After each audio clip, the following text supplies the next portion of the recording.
Bonjour à tous, on est parti pour un quintet plus ce lundi sur l'hippodrome de Vincennes, c'est donc du trot. On va évoluer sur la distance de 2850 mètres, c'est la grande piste, et c'est dans le prix de Chartres, de la Chartre sur le Loir. Des éléments âgés de 7 ans au départ, ils ne sont que 14, mais c'est quand même un lot assez intéressant à étudier. Donc il va falloir passer la montée, évidemment la fameuse montée, et garder des ressources pour finir.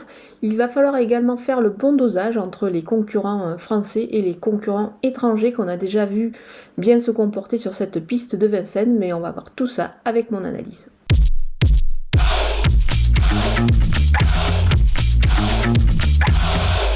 On attaque avec mes bases et le numéro 12, Kennedy. Il a déjà gagné à Vincennes cet hiver. Il dispose ici, je pense, d'une très belle chance et d'une belle occasion de s'illustrer. L'engagement est plutôt intéressant pour moi. Il doit répéter et viser la victoire. Le numéro 3, Sam The Man. Bon, il faut oublier son dernier échec. Moi, je préfère le juger sur ses débuts en France. C'était pas mal du tout. Là, il est pieds nus pour la première fois sur notre sol, donc attention à lui. Björn Goop compte sur son élément, donc on va s'en méfier. Le numéro 11, Fepson, il a gagné lors de sa rentrée. Bon, par la suite, il n'a pas vraiment confirmé, mais il ne faut vraiment pas le condamner là-dessus. C'est un bon cheval qui est assez dur à l'effort et qui a démontré pas mal de qualité. Il bénéficie également d'un engagement plutôt favorable. Sébastien Ernaud s'entend très bien avec lui, il devrait encore une fois le conduire dans la bonne combinaison, donc on va le retenir très très haut. Les opposants avec le numéro 8, Fillot de Loup, il a fait preuve d'une belle régularité. Bon, après, il faut évidemment oublier sa dernière déconvenue. Moi, je pense qu'il devrait pouvoir remettre les pendules à l'heure ici. Léo Abrivard est au sulky. Il se présente avec les plus hautes ambitions. Le numéro 9, Forever Mix, il se présente dans la même configuration au niveau ferrure que lors de sa dernière sortie. Alors, Eric Raffin est au sulky de Feeling Boyd, mais c'est Franck Nivard qui reprend la main, donc c'est pas mal du tout. On va donc le regarder ici. Le numéro 10, Forever Giel, s'aligne avec Fared Seven en novembre, est plutôt intéressante, parce qu'on connaît le cheval de Jean-Michel Bazir. Donc c'est pour cette raison que je m'en méfie ici.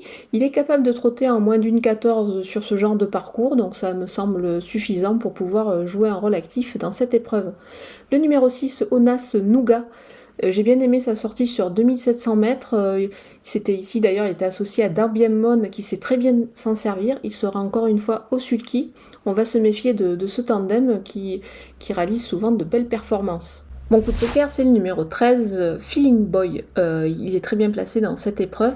Il est un peu déroutant, certes, parce que parfois il est un petit peu fautif, il se montre fautif. Alors c'est toujours une question de sagesse avec lui.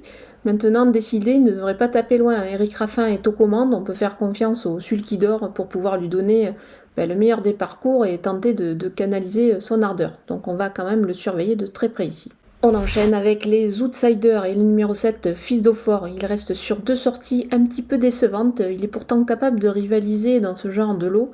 C'est pour cette raison que je lui accorde quand même un dernier crédit. Il est capable de se placer dans cette épreuve, à lui de jouer. C'est vraiment une question un petit peu de sagesse avec cet élément.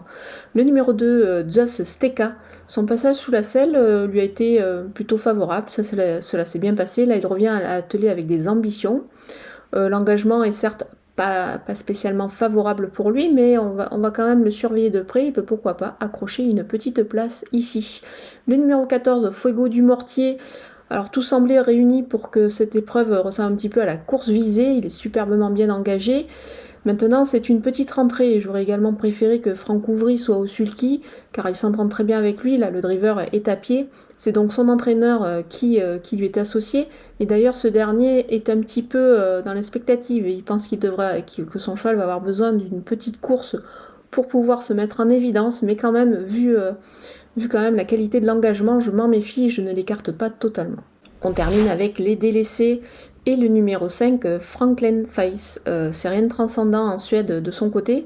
Là, il débute sur la piste de Vincennes. Je demande quand même à voir, donc c'est pour cette raison que je vais attendre un coup.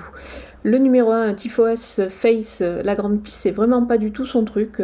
Voilà, je préfère l'écarter dans cette épreuve. Le numéro 4, Zéphirigual, c'est vraiment compliqué pour lui sur notre sol, donc difficile de le voir inverser la tendance dans ce lot. Il y a quand même des chevaux qui détiennent quand même une bien meilleure chance que lui. pour cette raison que je vais faire l'impasse avec ce cheval. Voilà, on a passé en revue les 14 partants de ce Quintet Plus de Vincennes. Je vous laisse avec ma sélection et mes conseils de jeu.